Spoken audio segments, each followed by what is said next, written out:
Benvenuti a tutti nella magica foresta del Cansiglio. Un saluto soprattutto agli amici più giovani per questo mese di ottobre, un mese straordinario per il Cansiglio perché avviene il bramito dei cervi che avevamo preannunciato, era l'animale dello scorso mese, ma invece l'animale, il gruppo di animali di questo mese è il gufo. Parlo di gruppo di animali perché mi riferisco agli strigidi, cioè i rapaci notturni, che è ben presente in Cansiglio assieme al gufo comune.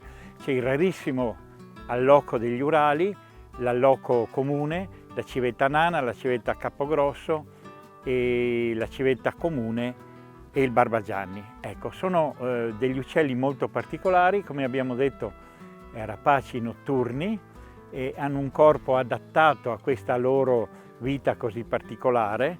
Rapaci, quindi vuol dire che vanno a caccia, si nutrono prevalentemente di roditori, ma anche di piccoli uccelli, dipende poi anche dalla grandezza del rapace, di rane, rospi, cioè di anfibi e addirittura di insetti, quindi mangiano un po' tutto quello che trovano a disposizione e che loro possono cacciare, di cui possono nutrirsi.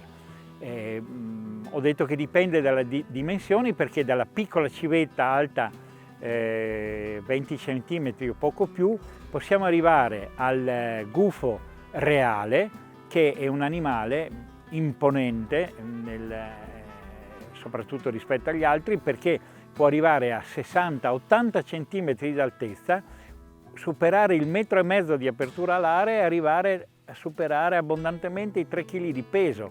Riesce a prendere anche piccoli caprioli, volpi, riesce a cacciare uccelli di dimensioni notevoli, quindi una bella gamma di comportamenti diversi, ma sono estremamente importanti nell'equilibrio naturale, perché soprattutto loro tengono a bada i roditori, che per certi versi sono utili, ma peraltro se aumentano troppo sono dannosi, ci pensano loro. Per parlare del gufo e dei suoi simili, dei suoi cugini, siamo venuti qua nella foresta perché gli strigidi, cioè i rapaci notturni, sono proprio animali legati alla foresta, sono animali di bosco, che poi siano un po' di bosco fitto o di meno fitto, della faggeta piuttosto che della bosco di abete, cioè della peceta, che magari amino le radure nel bosco, ma sempre di foresta o bosco si tratta, sono animali del bosco. Appunto perché frequentano il bosco, la radura di notte, hanno bisogno di non fare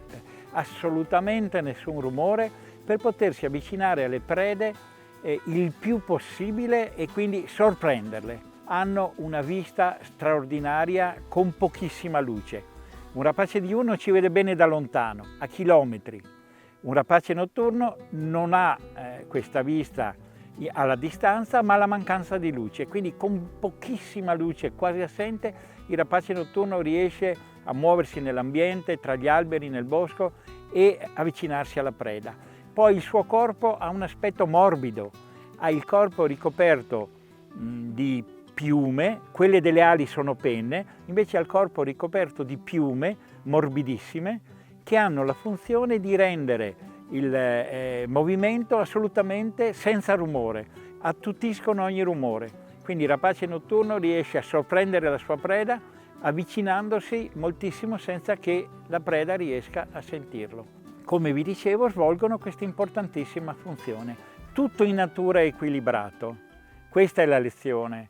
Per quel che riguarda i rapaci notturni, esiste una situazione estremamente curiosa nei loro rapporti con gli uccelli del giorno, gli uccelli diurni. Ecco, quando per un qualche motivo un rapace notturno non si manifesta durante la notte, non opera durante la notte, ma nelle ore di luce, ecco, se ci sono altri uccelli nei paraggi, anche di specie diversa, di dimensioni diverse, si coalizzano e attaccano il rapace notturno.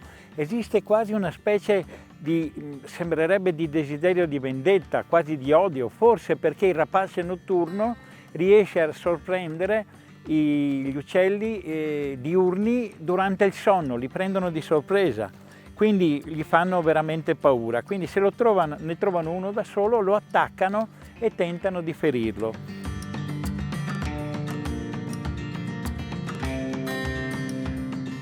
Un'altra cosa interessante che interessa i rapaci notturni è che sono considerati per tradizione, come nel luogo comune, quando si sente un rapace notturno sembrerebbe fosse un preannunciatore di qualcosa di negativo che succede, un portatore di malaugurio, un annunciatore di disgrazie.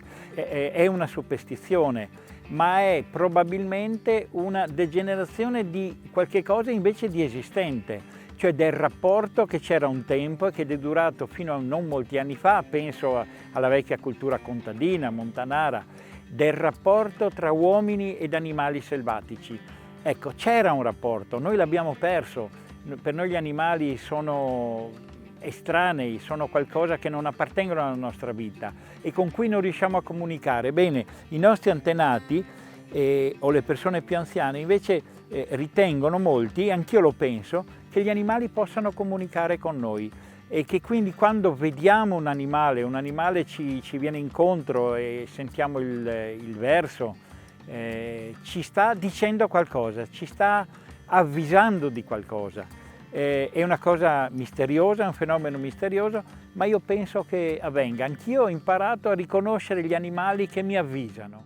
Vi preannuncio una sorpresa. Stiamo andando a trovare un gruppo di giovani amici molto vicini qui a questo luogo dove ci troviamo ora noi adesso, degli amici che si stanno dedicando ad un'attività estremamente interessante ed importante.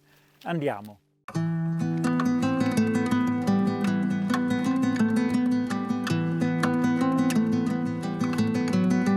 Come promesso poco fa, ecco la sorpresa, ci troviamo appena sotto la cima del monte Pizzoc, in questo che è un centro per l'inanellamento degli uccelli migratori. Ci troviamo insieme ad Andrea Favaretto, che è il responsabile di questa situazione, che ci dirà chi è, che cosa fa e che cosa succede qua in questo luogo.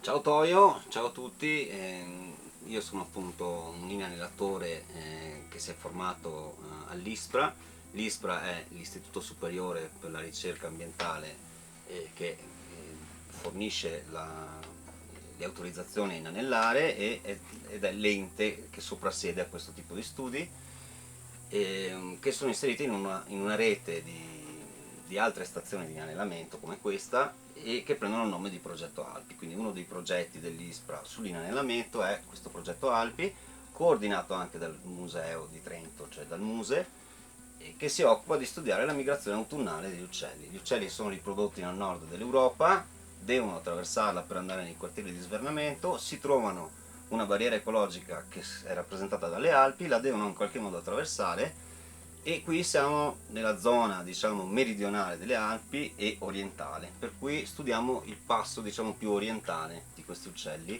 che decidono di non attraversare le Alpi dal centro ma di passare da questa parte. Siamo in un imbuto naturale, come dicevi, sulla cima del Pizzoc, siamo in cima al vallone Vallorca, per cui gli uccelli sono costretti a restringere le loro traiettorie e passare sul valico, e quindi ci dà la possibilità, grazie a questa loro concentrazione, di poterne catturare di più. L'inanellamento si basa sulla cattura con reti a foschia, reti passive, non abbiamo nessun tipo di richiamo, gli uccelli che non vedono la rete si prendono. Ogni ora i nostri volontari passano con degli sacchetti specifici che sono di tela, ovviamente hanno fatto tutto un training per imparare come si estraggono gli uccelli dalle reti, le inseriscono in questi sacchetti di tela dove loro possono tranquillamente respirare e li portano qui in questo tavolo dove siamo seduti io e te per fare le misure, per prendere tutta una serie di misure, cioè in primo luogo ovviamente mettere l'anello. Vedete qui ci sono tanti anelli, ogni anello ha un codice alfanumerico specifico per cui è unico in tutta Europa. L'ente che soprassiede a tutta questa organizzazione di allenamento si chiama Euring e tutti i dati dei vari schemi nazionali, quindi il nostro ISPRA, vanno in questa grande banca dati che ha milioni di dati di allenamento ogni anno. A cosa serve fare tutto questo sforzo? Considerando che le percentuali di ricattura di un uccello sono abbastanza basse, quello che in realtà è importante è il dato di cattura, in realtà, perché avendo delle catture standardizzate noi possiamo definire anno per anno quelli che sono gli andamenti delle varie popolazioni delle specie degli uccelli che passano di qua, per cui possiamo capire quelle che sono in diminuzione preoccupante, non solo per le fluttuazioni naturali, o quelle che sono invece in aumento perché affrontano delle situazioni nuove e positive per loro. Ma dopo la cattura cosa succede? Dopo la cattura vengono appunto portati qui, gli mettiamo l'anello e poi prendiamo tutta una serie di misure biometriche, che sono alcune lunghezze standard che sono definite, li pesiamo in questa pesola e poi li liberiamo immediatamente. Quindi lo scopo è unicamente di ricerca? Assolutamente, un monitoraggio assolutamente di ricerca, ma con scopi direi di conservazione. Di conservazione, quindi diciamo che ognuno di questi uccelli dopo un tempo limitato riprende la sua strada indenne. Assolutamente. Non succede niente. Le operazioni al tavolo durano meno di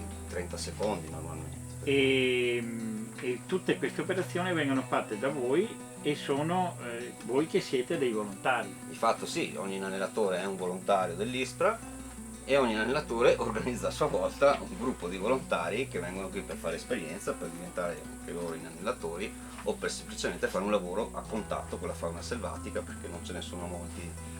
E quindi la conservazione è l'unico scopo di questa, poi lo scopo finale, la conoscenza e la conoscenza, ma la conservazione avviene con la conoscenza. Assolutamente. E quindi quest'opera di monitoraggio continuo che dura da quanti anni? Questo è il nono anno, nel senso la nona stagione consecutiva autunnale. Ecco, poi il progetto Alpi è iniziato invece nel 97, per cui sono passati parecchi anni. Quindi è un'azione meritoria sia dal punto di vista scientifico, conservativo, ma ancora di più, io direi anche dal punto di vista etico, perché si svolge con il volontariato. La luna era alta nel cielo, vedevo risplendere la neve, sentivo vampate di gelo e di fronde stormire lieve. Il monte in alto era fosco, per nebbia leggera lassù, gridava l'allocco nel bosco, In tutto quel grande chiarore vedevo solrare le stelle, vedevo l'orsa maggiore brillare le 7 fiammelle, gelato sui pini ogni nido, gli uccelli non c'erano più, ancora dal bosco quel grido, Pensavo ai tempi lontani, agli avi che han qui lavorato da veri valenti artigiani e a quanto hanno faticato. Dei colpi d'accetta il rintrono sembrava ancor vivo quassù e sempre quel macabro suono.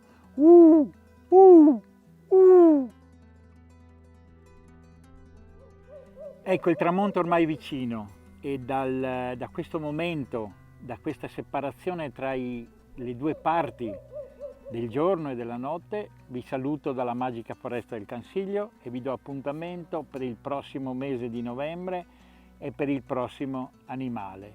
Un saluto a tutti.